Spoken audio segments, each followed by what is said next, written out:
Bray Hope's Magical Adventures series. Book 1, Paws in Ancient Egypt.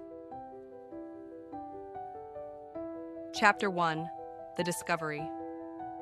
Hope stretched her elegant cream-colored paws and yawned, showing her tiny pink tongue. Rain drummed steadily against the windows of the Morrison house, creating a cozy symphony that made the beautiful Burman cat feel wonderfully sleepy. Her striking blue eyes surveyed the living room below from her perch on the staircase banister. 8-year-old Emma was sprawled on the carpet, colored pencils scattered around her as she worked on what looked like a school project. Hope could see pyramids and stick figures drawn across the poster board. "Mom, how do you spell pharaoh?" Emma called toward the kitchen. "Pharaoh," came Sarah Morrison's voice. "How's the Egypt project coming along?" "Good. But I wish I knew more about what it was really like back then," Emma sighed, erasing something vigorously. Hope's ears twitched with interest. She loved listening to Emma talk about her schoolwork, even though she couldn't help with it. Her fluffy tail, marked with darker brown points that matched her ears and face, swished thoughtfully. "Why don't you check your dad's history books?" Mom suggested. "He has some great ones about ancient civilizations in his study." Dad looked up from his laptop at the dining table, his reading glasses perched on his nose. "There's a whole section on ancient Egypt, sweetheart. Third shelf from the top." Hope decided this was the perfect time for exploration. While the family was busy with their rainy day activities, she could investigate the mysterious sounds she'd been hearing from the attic lately. As a Burman, she was naturally curious about everything in her territory, and lately she'd noticed odd creaking sounds coming from above. Sounds that didn't match the house's usual settling noises. With practiced grace, Hope leaped down from the banister and padded silently up the carpeted stairs. Her white-mittened paws made no sound as she navigated to the second floor. At the end of the hallway, she paused beneath the pull-down ladder that led to the attic. The Morrisons rarely went up there except to store holiday decorations or Emma's outgrown toys. Hope sat back on her haunches and studied the ladder cord hanging just within reach. She'd never actually been in the attic before, but her excellent jumping ability and climbing skills made it seem perfectly manageable. With a powerful leap, she caught the cord in her teeth and pulled. The ladder unfolded with a gentle whoosh. "Hope, what are you up to?" Emma's voice drifted up from downstairs, but it sounded distracted. Good. That meant Emma was still focused on her project. Hope scampered up the ladder, her claws finding easy purchase on the wooden rungs. The attic was dimly lit by a small round window at the far end, and dust motes danced in the pale afternoon light.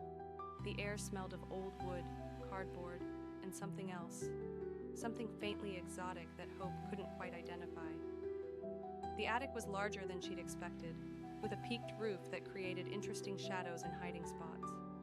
Cardboard boxes labeled Christmas decorations and Emma's baby clothes were stacked neatly along one wall. Halloween costumes hung from a garment rack like colorful ghosts. But what caught Hope's attention was something in the far corner, partially hidden behind a sheet. Her blue eyes widened with curiosity. Whatever was under there was definitely not a cardboard box. It had an interesting shape, rectangular but with a curved top, and it was much larger than anything else in the attic. Hope approached cautiously, her whiskers twitching as that exotic scent grew stronger. It smelled like jasmine flowers, and something else warm and spicy that reminded her of the potpourri Mom sometimes brought home from the library's gift shop. Hope reached out one white-mittened paw and carefully pulled at the corner of the sheet. The fabric was dusty and heavy, but it came away easily, revealing the most beautiful trunk Hope had ever seen.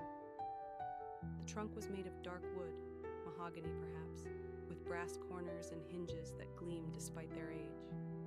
But what made Hope's heart race with excitement were the travel stickers covering its surface.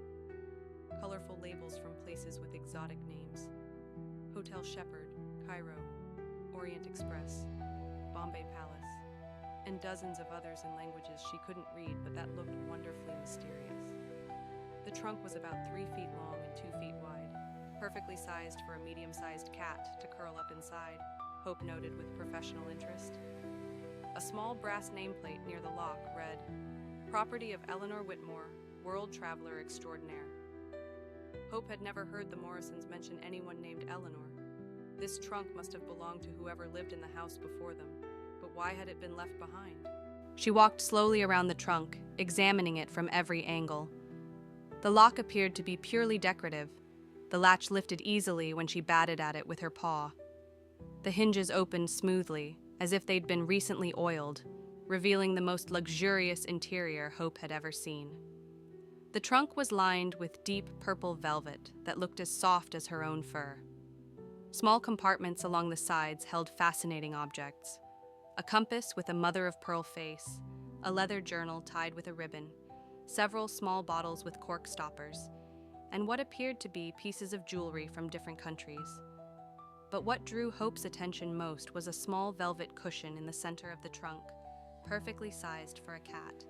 It looked incredibly comfortable, and that wonderful jasmine scent seemed to be strongest there. Hope had always been a cat who appreciated fine comfort.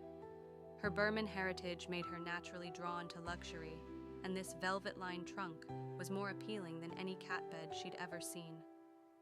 The rain continued its gentle drumming on the roof, and the attic felt warm and safe.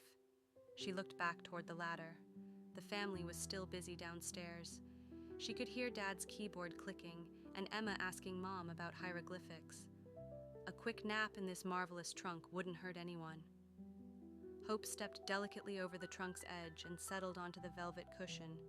It was even more comfortable than it looked, and the purple velvet was indeed as soft as her own cream-colored fur.